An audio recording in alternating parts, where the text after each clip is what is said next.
Общественное движение «Красный обоз» прежде всего направлено на оказание помощи именно бойцам 55-й отдельной горной мотострелковой бригады, принимающих участие в специальной военной операции. Количество участников «Кызыл-Кош» на сегодня перевалило за 100 людей. Активно участвуют и профсоюзы республики. Наши отраслевые рискомы – это здравоохранение, образование, Почта России, связь, электропрофсоюз, также риском государственных учреждений, культура.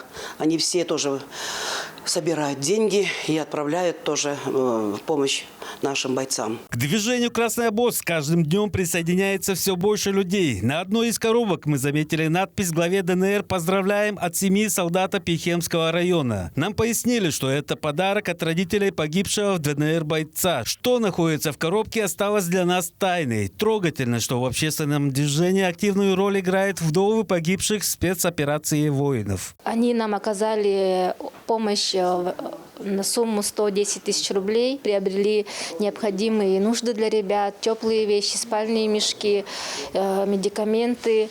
Вот, все это, получается, также направлено туда, к ребятам. И в скором времени эта помощь также до них дойдет, они все получат.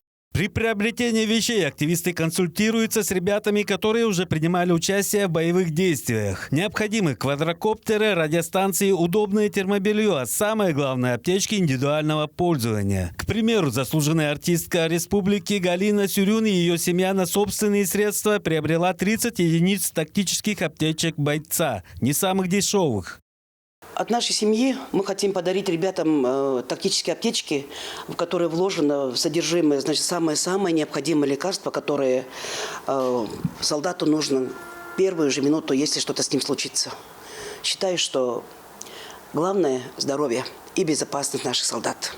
В момент съемок прибыла очередная партия груза, собранного жителями Эрзина общим весом 3-4 тонны. Причем груз сопровождает сам председатель администрации района.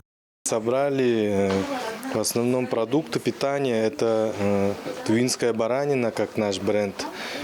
Потому что там парни, которые служат, в основном хотят есть местное мясо.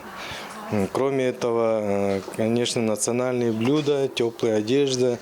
И бинокли, рации, квадрокоптеры. Есть у главы Эрзина и необычная миссия, которую ему доверили дети района. Шоран Шомбун считает, что поставленную задачу должен выполнить лично. Школьники нашего Кажуна написали письма нашим военнослужащим, чтобы как бы согреть душу, чтобы они знали, что мы их ценим, любим и ждем с победой домой. Это уже третья и четвертая отправка краснообозников нашим парням. Общий вес помощи уже превысил 23 тонны. И это не крайняя цифра. Сайгын Бирбёш, Албан Монгуш, Азамат Очур, Тува 24.